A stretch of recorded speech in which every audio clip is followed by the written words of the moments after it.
Good evening.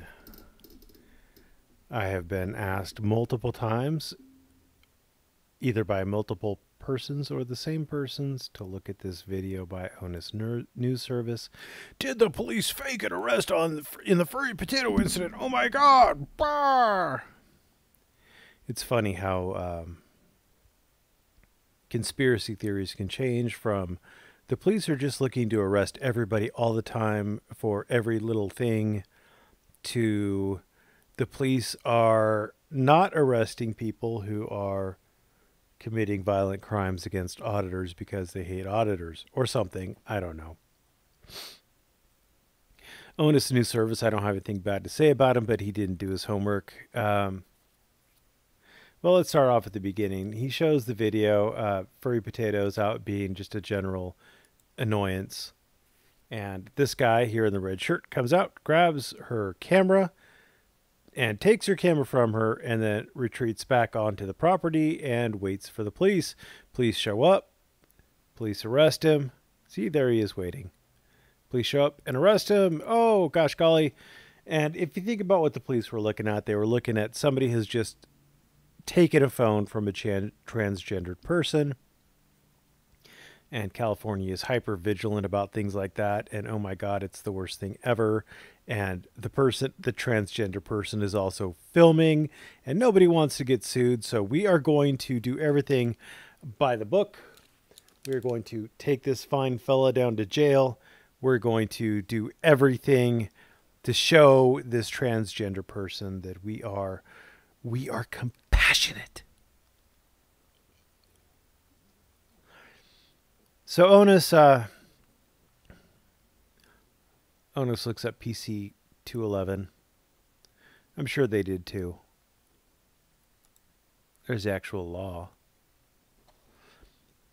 I always like to start off with the actual law, not somebody's interpretation of it. Robbery is the felonious taking of personal property in the possession of another from his person or immediate presence and against his will, accomplished by means of force or fear. I didn't mean to go there yet. And yeah, that's what it reads. Yeah. Looks like it's there, right? So he took personal property, the phone, that was in the possession of Furry Potato, from Furry Potato's person, because it was in Furry Potato's hand, and against Furry Potato's will. And it was accomplished by means of force. He snatched it from Furry Potato's hand. Looks like it fits, doesn't it? Well, here's the problem. So he got it from S House, California Law Group. I don't know. Schaus. I don't know. This is what he got. You look at this right here. Boop. Boop. See? It's always a felony. It's always a felony. Oh my God, it's a felony. But where Onus screwed up is Onus didn't read the whole damn thing. So there's a very specific section of this page that he was on that he didn't read. And that's you have to intend to deprive the owner of the property. Finally, you're only guilty of a robbery if, at the time the robbery occurred, you intended to deprive the victim of his or her property either permanently or for a long enough period of time that the owner would be deprived of a major portion of its value or enjoyment. And that is where robbery falls flat on its face. So no, it doesn't work. Robbery doesn't work. So they get this dude to the police station, and then there's this disposition 849B1. Oh my God! Further investigation required. Released 849B1. 849B1. So they could release the person from custody. Instead of taking the person before a magistrate, a person arrested without warrant in the following circumstances. Number one, the officer is satisfied that there are insufficient grounds for making a criminal complaint against the person arrested. Now, again, here we go. I don't know where he got this from. I don't really care. It says that 849B California Penal Code Section 849B authorizes peace officers to arrest persons from custody due to insufficient grounds to file a complaint against that person. And then he found somewhere where it limited it. Here we go. To release custody prisoners who've been arrested for nonviolent offenses, right there, nonviolent offenses, in cases A where there is insufficient evidence, and etc. Well, if you look at 849, it doesn't say anything about nonviolent offenses, so you got to dig a little deeper. And the dig a little deeper, he found some of it, I think.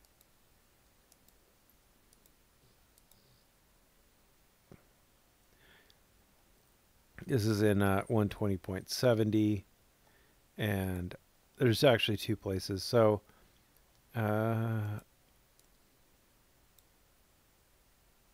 where's 120.70? Here we go. 120.70. So, except as provided in subsection E, basically before you can be released on your own recognizance, a hearing shall be held in open court before the magistrate or judge.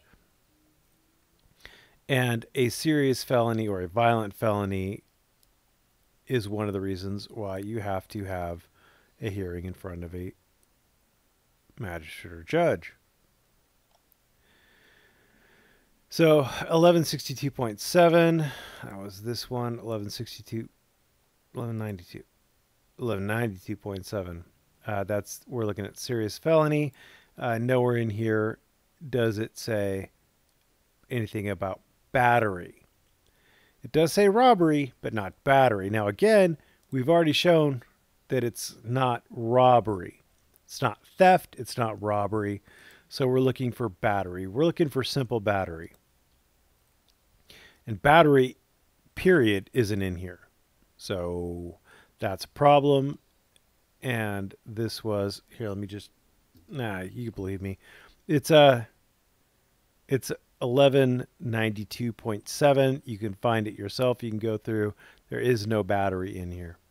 It's not a battery thing, especially not a misdemeanor battery, which a simple battery would be.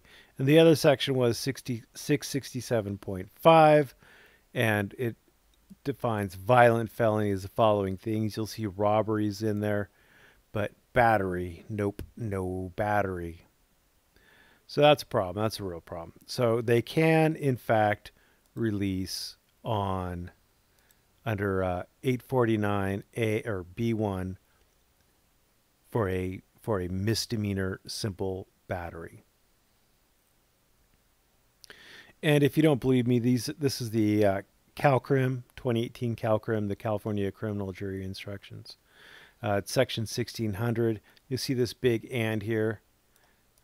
So this, again, jury instructions are very helpful for you to figure out what the elements of the crime are. To prove the defendant is guilty of a crime, the people must prove that, number 1, number 2, number 3, number 4, number 5, and, that big ol' and, number 6. When the defendant used force or fear, he intended to deprive the owner of the property permanently or to remove the property from the owner's possession for so extended a period of time that the owner would have been deprived of a major portion of the value or enjoyment of the property.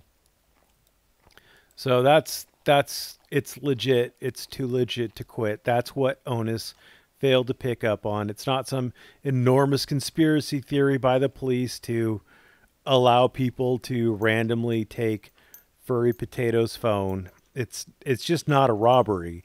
It's not a robbery because there was no intent to deprive Furry permanently or for long enough a period of time that Furry would have been deprived of a major portion of its value or enjoyment.